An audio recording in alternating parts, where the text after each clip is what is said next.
Hello welcome everyone to my channel. मेरा नाम है कैसर ताहिर, फाउंडर है एपीएसनी एकेडमी। आज हम लोग बात करेंगे डॉ थ्योरी के बारे में। डॉ थ्योरी हमारे लिए बहुत ही ज़्यादा इंपॉर्टेंट है जानी, बिकॉज जैसे कि हमें पता है जो टेक्निकल एनालिसिस या प्राइस एक्शन है उसकी जो शुरुआत है वो डॉ थ्योरी से ही हुई है। इसलिए बहुत सारे लोगों को मैंने देखा है वो डॉ थ्योरी को स्किप करते हैं। बट अगर आपको टेक्निकल एनालिसिस या प्राइस एक्शन सीखना है, आपके लिए डॉ थ्योरी का सीखना बहुत ही ज़्यादा ज़रूरी है। ठीक है, अब कहते हैं हमने आपको बहुत पहले सिखाया था कि जब हम लोग प्राइस एक्शन सीखते हैं ना, हमें बिल्कुल ए से लेकर जी तक क्रोनोलॉजिकल ऑर्डर में चलना होता है। हम लोग बीच में कुछ भी उठा लेते हैं, फिर हमें वो समझ नहीं आता। तो आज हम लोग जो डॉ थ्योरी पढ़ेंगे ना, ये टेक्निकल एनालिसिस या हम कह सकते हैं प्राइस एक्शन का जो है वो स्टार्टिंग पॉइंट है, ए है इसका ये। ठीक है, यही से जो हमारा रूल बना है कि साइडवेज मार्केट क्या होता है, ट्रेंडिंग मार्केट क्या होता है, हायर हाइज हायर लोज क्या होते हैं, ये सब चीज डॉ थ्योरी में ही आई है। ठीक, क्योंकि ये सब चीजें सबको पता है क्या है, लेकिन ये कहाँ से आई है वो किसी को नहीं पता। सबसे पहले डॉ थ्योरी क्या है। जो हमारे पास डॉ थ्योरी है, ठीक है, डॉ थ्योरी ये एक थ्योरी है। ठीक है, किसी ने कही है, थ्योरी कही है, किसने कही है? ये कही है सर चार्ल्स डॉ ने। ये एक इंसान थे, ठीक है, जो कि पहले क्या थे, वो एक जर्नलिस्ट थे। उसके बाद टू बी मोर प्रिसाइज 1894 में उन्होंने क्या किया का, उन्होंने जर्नलिज्म छोड़ दिया और वो जो है मार्केट के अंदर आ गए, स्टॉक मार्केट के अंदर वो आ गए और देखने कि ये मार्केट आखिर है तो है क्या चीज। फिर उन्होंने क्या किया, उन्होंने 19 स्टॉक्स उठाए और उनका एक इंडेक्स बनाया। ठीक है, अब इंडेक्स क्या होता है हम सबको पता है, हम एक इंडेक्स को जानते हैं जिसको हम लोग कहते हैं निफ्टी 50। निफ्टी 50 क्या है? निफ्टी 50 इंडिया के टॉप 50 कंपनीज या स्टॉक से मिलकर एक इंडेक्स है। ठीक है, निफ्टी अपने आप में कोई वैल्यू नहीं रखता है, बल्कि उसके अंदर जो 50 स्टॉक्स है ना, वो मिलाकर निफ्टी की वैल्यू बनाते हैं। निफ्टी के पास अपनी खुद की अंडरलाइन कोई वैल्यू नहीं है। अगर मैं को शॉर्ट में बताऊं तो निफ्टी जो है वो 50 स्टॉक से मिलकर बना, इंडिया के टॉप 50 स्टॉक जो मिलकर वो निफ्टी को बनाते हैं। वैसे उन्होंने उस टाइम पर 19 स्टॉक्स, ठीक है, 19 स्टॉक उठाए। किस सेक्टर से? एक तो ट्रांसपोर्टेशन के सेक्टर से उठाए और इंडस्ट्रियलाइजेशन के यानी इंडस्ट्री के सेक्टर से उठाए, क्योंकि ये जो है तब टॉप सेक्टर थे उस टाइम पर। ठीक है, 80 में ऑलमोस्ट 70 80 90 सेंचुरी की बात कर रहा हूँ, 80 94 के आसपास। उन्होंने क्या किया, उन्होंने 19 स्टॉक्स उठाए फ्रॉम ट्रांसपोर्टेशन इंडस्ट्री सेक्टर। फिर उससे जो है वो एक इंडेक्स बनाया। उसके बाद वो बहुत मतलब उन्होंने जिसको हम लोग आज के टाइम में बैक टेस्टिंग कहते हैं, उन्होंने different time frame, 1 day time frame, 1 month time frame, 1 week time frame, ठीक है, ऐसे 1 week time frame, 1 day time frame, इनके ऊपर जाके बहुत सालों का चार्ट को जो है वो बैक टेस्ट किया और उसके बाद हमें डॉ थ्योरी दी। डॉ थ्योरी के अंदर उन्होंने हमें कुछ टेनेंट्स दिए हैं। ठीक है, टेनेंट्स दिए हैं। टेनेंट्स का क्या मतलब होता है? टेनेंट्स का अगर आपको सिंपल लैंग्वेज में बताओ, टेनेंट्स का मतलब होता है वो प्रिंसिपल जो कि मार्केट के अंदर फॉलो होते हैं और जो कि हमें डॉ थ्योरी ने बताए हैं, उन्हीं को हम लोग डॉ थ्योरी के टेनेंट्स कहते हैं। सिंपल, डॉ थ्योरी के टेनेंट्स वो प्रिंसिपल्स होते हैं जो कि हमें सर चार्ल्स एच डॉ ने अपनी डॉ थ्योरी के अंदर दी है, जो कि उन्होंने 19 स्टॉक्स के इंडेक्स से मिलाकर जो चार्ट बनाया था उसके बैक टेस्टिंग से निकाले थे। सबसे पहला जो हमारा टेनेंट होता है वो होता है कि मार्केट के अंदर जो मूवमेंट होती है, ठीक है, मार्केट मूवमेंट, ये हमारा पहला टेनेंट है। इसको हम लिखते हैं यहाँ पे और आप कोशिश कीजिएगा कि आप जो साथ साथ में नोट्स बनाते जाए। मार्केट मूवमेंट, ठीक है, मार्केट मूवमेंट। मार्केट मूवमेंट उनका पहला टेनेंट था। उन्होंने कहा कि जो मार्केट के अंदर मूवमेंट होती है ना प्राइस की, वो दो टाइप्स की होती है। ठीक है, वो मूवमेंट जो है वो दो टाइप्स की होती है। एक तो होता है हमारे पास ट्रेंडिंग मार्केट। ठीक है, ट्रेंडिंग मार्केट को आगे हम लोग पूरा डिस्क्राइब करेंगे ट्रेंडिंग मार्केट से क्या मतलब है। अभी के लिए जो तो आपको पता है ना कि अप ट्रेंड डाउन ट्रेंड वो ट्रेंडिंग मार्केट में आते हैं। दूसरा उन्होंने कहा रेंज बाउंड मार्केट, जिसको हम लोग आम लैंग्वेज में साइडवेज मार्केट कहते हैं। तो डॉ थ्योरी ने हमें बताया कि मार्केट के अंदर जो प्राइस की मूवमेंट होती है वो दो टाइप्स की होती है, ट्रेंडिंग मार्केट और साइडवेज मार्केट। ट्रेंडिंग मार्केट को आगे हम लोग पूरा डिफाइन करेंगे, ट्रेंड क्या होता है। लेकिन अभी के लिए इतना याद होगा, ट्रेंडिंग का मतलब होता है जिसको हम लोग नॉर्मल लैंग्वेज में अप ट्रेंड डाउन ट्रेंड कहते हैं, और साइडवेज होता है जो रेंज बाउंड मार्केट होता है। अब हम लोग को जो अप ट्रेंड पता है, अब हम लोग ये जानेंगे कि अप ट्रेंड होता क्या, डेफिनेशन क्या है अप ट्रेंड की। ठीक है, ये आप याद रखना, इसको नोट्स के ऊपर उतारना, इसको हम पूरा डिफाइन करेंगे आगे। ट्रेंड से मतलब होता है, what is a trend? Trend का मतलब होता है कि मार्केट में जैसे हमें पता है कि दो पार्टिसिपेंट्स होते हैं, एक होता है बायर, एक होता है सेलर। ठीक है, बायर के साइड अगर ज्यादा वजन होता है तो मार्केट में ज्यादा बाइंग आती है, जिससे प्राइस में डिमांड क्रिएट होती है, प्राइस ऊपर जाता है। सेलर का मतलब होता है, सेलिंग का अगर हम समझे डाउन ट्रेंड क्या होता है, अगर मार्केट के अंदर सेलर्स का डोमिनेंस ज्यादा है, वो ज्यादा सप्लाई क्रिएट करेंगे, डिमांड कम होगी, जिससे प्राइस नीचे गिरता है। इसका मतलब बायर जो है वो अप ट्रेंड को क्रिएट करता है और जो हमारा सेलर है वो डाउन ट्रेंड को क्रिएट करता है। ये एक बेसिक प्रिंसिपल होता है डिमांड सप्लाई का, जो कि क्रिएट करते हैं बायर या सेलर। तो एक अप ट्रेंड की एक डेफिनेशन ये होती है कि जब भी मार्केट के अंदर बायर्स का ज्यादा डोमिनेंस होता है, वो प्राइस को ऊपर ले जाते हैं, जिससे एक अप ट्रेंड क्रिएट होता है। ठीक है, ट्रेंड जैसे हम लोग समझते हैं आम लैंग्वेज में किसी चीज का ट्रेंड बनना, यानी कि कोई चीज ज्यादा रेलिवेंट हो जाए, ज्यादा लोग जो यूज करते हैं। वैसे मार्केट के अंदर अगर ज्यादा लोग बायर साइड में है, बायर ज्यादा है, वो लोग डिमांड क्रिएट करते हैं, जिससे प्राइस ऊपर जाता है, उसी को हम लोग अप ट्रेंड कहते हैं। ठीक है, और डाउन ट्रेंड का मतलब होता है अगर मार्केट में सेलर ज्यादा है, वो ज्यादा सेलिंग क्रिएट करते हैं, जिससे सप्लाई ज्यादा होती है as compared to demand, price जो है वो नीचे आता है, इसी को हम लोग सेलिंग कहते हैं। अब अगर मैं बात करूं अप ट्रेंड में, मार्केट का देखिए पैटर्न फॉलो होता है कि कभी भी जब मार्केट ऊपर जाता है प्राइस, वो कभी ऐसे नहीं जाता, जब वो गिरता है वो कभी ऐसे नहीं गिरता। अप ट्रेंड जब भी आता है वो एक प्राइस पैटर्न को फॉलो करता है, जो कि होता है ये वाला। ठीक है, इसको हम लोगों ने इसको पूरा डिटेल में समझा है मार्केट स्ट्रक्चर वाले वीडियो में, जिसमें मैंने को पूरा बताया है कि मार्केट स्ट्रक्चर कैसे बनता है। उसका लिंक आपको आई बटन में आ रहा होगा।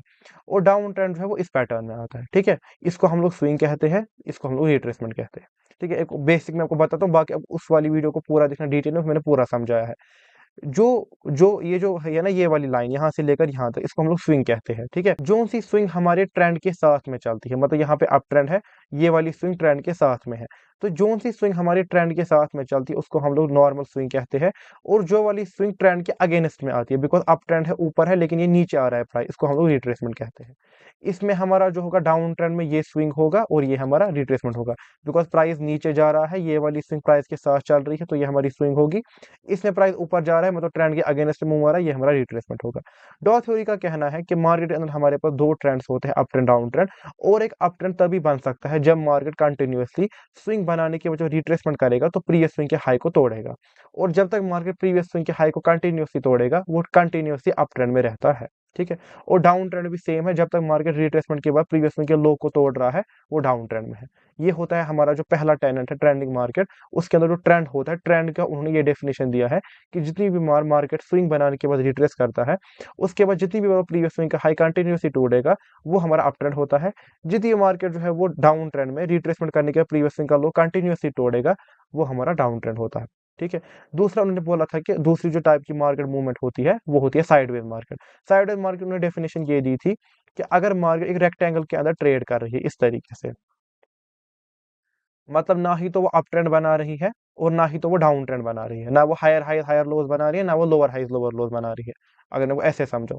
अदर उन्होंने बोला था कि जब भी मार्केट एक रेक्टेंगल के अंदर ट्रेड करती है, उसको हम लोग साइडवेज या रेंज बाउंड मार्केट कहते हैं। ठीक है, रेंज बाउंड या साइडवेज मार्केट, आप साइडवेज भी कह सकते हो। तो उन्होंने पहला टेनेंट ये दिया था, मार्केट के अंदर दो टाइप्स की मूवमेंट होती है, एक होती है ट्रेंडिंग मूवमेंट, एक होती है साइडवेज मूवमेंट। ट्रेंडिंग में आता है up trend down trend, sideways में आता है रेंज बाउंड मार्केट। उसके बाद नेक्स्ट उन्होंने बताया था कि जो हम लोग ने ट्रेंडिंग मार्केट समझा, अप ट्रेंड डाउन ट्रेंड, उसके अंदर हमारे पास तीन टाइप्स के ट्रेंडिंग मार्केट होते हैं। ठीक है, इसको हम लोग अब चार्ट के ऊपर समझेंगे। फॉर एग्जांपल ये हमारे पास निफ्टी 50 का चार्ट है। ठीक है, इसको अगर मैं बड़े time frame, for example 1 month के टाइम फ्रेम पे खोलता हूँ, ठीक है, फिर मैं इस तरीके इसको छोटा करता हूँ।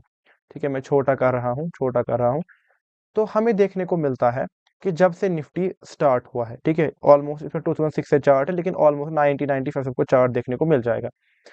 आपको दिखता है कि मार्केट बड़े टाइम फ्रेम के ऊपर किसी भी सिक्योरिटी इंस्ट्रूमेंट का, चाहे फिर वो फॉरेक्स हो, गोल्ड हो, निफ्टी 50 हो, स्टॉक हो, बॉन्ड हो, जो भी हो, ठीक है, बॉन्ड हो, करेंसी हो, कमोडिटी हो, क्रूड ऑयल हो, कुछ भी हो, उसके अंदर जो बड़े टाइम फ्रेम के ऊपर आपको आंखों से नेकेड ट्रेंड दिख रहा है। फॉर एग्जांपल अगर हम यहाँ पे बात करें, हमें दूर से ही दिख रहा है 1 मंथ के टाइम फ्रेम पे ये जो निफ्टी 50 है, ये तब से अप ट्रेंड में है। ठीक है, रिट्रेसमेंट, ठीक है, प्रीवियस स्विंग का हाई तोड़ा, रिट्रेसमेंट, प्रीवियस स्विंग का हाई तोड़ा, रिट्रेसमेंट, प्रीवियस स्विंग का हाई तोड़ा, रिट्रेसमेंट, प्रीवियस स्विंग का हाई तोड़ा, अब ये फिर से रिट्रेसमेंट फेज में है। तो हमें देखने को मिलता है कि जो मार्केट है वो बड़े टाइम फ्रेम के ऊपर हमें विजिबल नेकेड आई से दिख रहा है कि अप ट्रेंड में है। तो ये जो हमारे पास अप ट्रेंड है में है ना, बड़े टाइम फ्रेम के ऊपर, इसको हम लोग कहते हैं प्राइमरी ट्रेंड। ठीक है, इसको हम लोग कहते हैं, हम पे लिखेंगे 1, ठीक है, इसको हम लोग कहते हैं प्राइमरी, प्राइमरी। ठीक है, ये हमारा हो गया प्राइमरी, इसको व्हाइट करते हैं ताकि आपको ज्यादा अच्छे से विजिबल हो। उसके बाद अगर मैं बात करूं, जैसे कि मैंने आपको बताया था, एक ट्रेंड के अंदर जो मूवमेंट ट्रेंड के अगेंस्ट में स्विंग बनती है या मूवमेंट आती है, उसको हम लोग रिट्रेसमेंट कहते हैं। मतलब यहाँ पे जो ट्रेंड है वो अप ट्रेंड है, इसका मतलब जितनी बारी ट्रेंड के अगेंस्ट में ये वाली, ये वाली, ये वाली, ये वाली और ये जो करंट वाली मूवमेंट आ रही है, ये हमारी क्या है, ये हमारी जो हमारा ट्रेंड है, अप ट्रेंड है, उसके अगेंस्ट मूवमेंट है, मतलब रिट्रेसमेंट है। तो ये जो हमारे प्राइमरी ट्रेंड के अगेंस्ट में रिट्रेसमेंट आती है या प्राइमरी ट्रेंड के अगेंस्ट में जो मूवमेंट आती है, इसको हम लोग कहते हैं सेकेंडरी ट्रेंड। ठीक है, इसको हम लोग कहते हैं सेकेंडरी ट्रेंड, इस तरीके से सेकेंडरी ट्रेंड।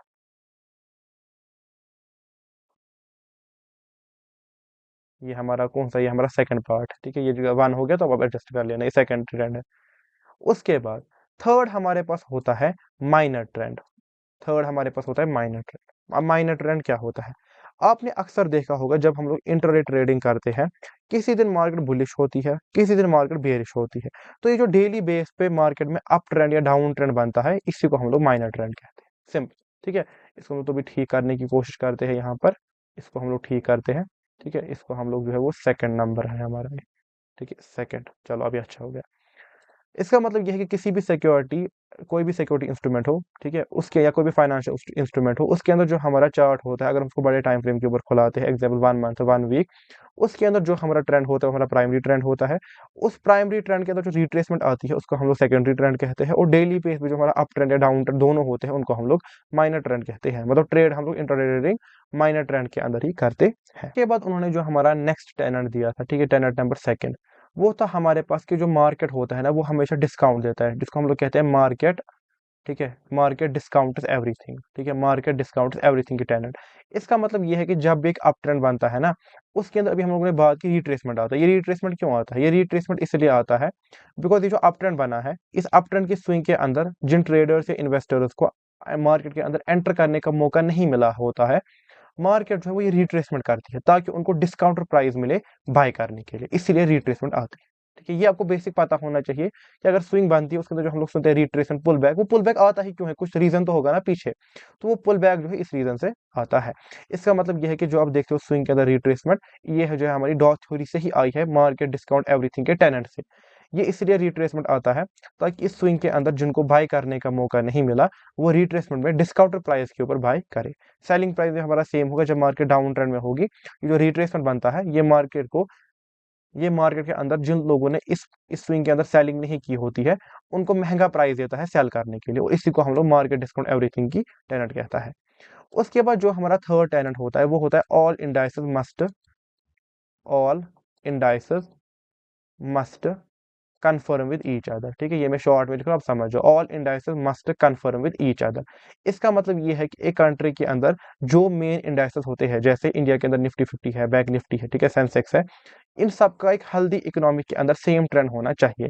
मतलब अगर एक अच्छी इकोनॉमिक कंट्री के अंदर चल रही है तो अप ट्रेंड में भी वो सारे तीनों जो है एक साथ चलने चाहिए, और डाउन ट्रेंड में भी वो सारे तीनों एक साथ चलने चाहिए। जब भी आपको इनके बीच डाइवर्जेंस देखने को मिले, मतलब एग्जाम्पल निफ्टी 50 अप ट्रेंड में है बहुत टाइम से, लेकिन बैंक निफ्टी डाउन ट्रेंड में है, ये एक अच्छा इकोनॉमिक साइन नहीं होता है, और यह बताता है कि मार्केट के अंदर रिसेशन आ सकता है आने वाले टाइम में।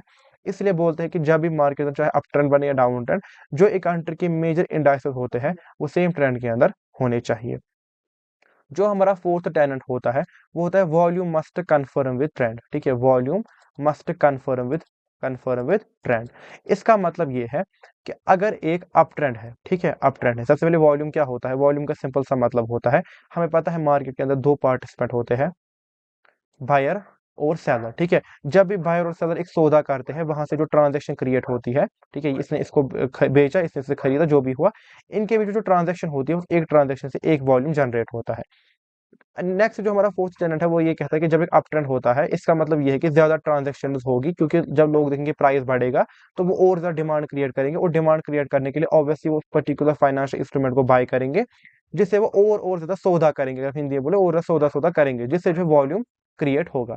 तो नेक्स्ट टेनेंट हमें ये कहता है कि जब एक अप ट्रेंड होगा, हमें वॉल्यूम के अंदर भी जो है वो इंक्रीज होते हुए देखने को मिलना चाहिए। ठीक है, अब यहाँ पे एक क्वेश्चन है, अगर यहाँ पे डाउन ट्रेंड है, क्या वॉल्यूम बढ़ना चाहिए कि गिरना चाहिए? यहाँ पे वॉल्यूम बढ़ना चाहिए। क्यों बढ़ेगा? बिकॉज चाहे रेड वॉल्यूम हो या ग्रीन वॉल्यूम हो, दोनों का मतलब होता है नंबर ऑफ ट्रांजेक्शन। इसका मतलब ये है कि अगर प्राइस नीचे भी आ रहा है, लोग देख रहे हैं प्राइस नीचे गिर रहा है, वो ओवर सेलिंग करेंगे, और सेलिंग करने के लिए उनको ट्रांजेक्शन तो करनी ही पड़ेगी। मतलब डाउन ट्रेंड भी हमें वॉल्यूम देखने को मिलता है, और जो कभी कभी क्या होता है, वॉल्यूम गिरता है, ट्रेंड ऊपर जाता है, इसको हम लोग वॉल्यूम डाइवर्जेंस कहते हैं, लेकिन ये हमारा आज का टॉपिक नहीं है, इसको हम लोग वॉल्यूम में समझाते हैं। उसके बाद जो हमारा नेक्स्ट टेनेट होता है वो होता है कि क्लोजिंग प्राइस जो होता है, ठीक है, एक कैंडल के अंदर हमारे पास चार चीजें होती है, ठीक है, एक होता है ओपनिंग प्राइस, जहां पे मार्केट ओपन होती है वो कैंडल, ठीक है। सेकंड होता है क्लोजिंग प्राइस, जब वो कैंडल क्लोज होती है उसका क्या प्राइस होता है, और हाई और लो, ठीक है। मार्केट के अंदर इन चारों में सबसे इंपॉर्टेंट जो होता है वो क्लोजिंग प्राइस होता है। इसके पीछे उन्होंने ये रीजन बताया है कि जब भी मार्केट के अंदर एक वन डे की कैंडल क्लोज होती है, बिकॉज तब लोग बहुत ही कम देखते थे छोटा टाइम फ्रेम, जब भी मार्केट के अंदर वन डे की टाइम फ्रेम की जो कैंडल है वो क्लोज होती है, तो अगर वो रेड क्लोज हुई है तो नेक्स्ट डे का जो ट्रेडिंग डे होगा उससे वो एक नेगेटिव सेंटीमेंट क्रिएट करता है।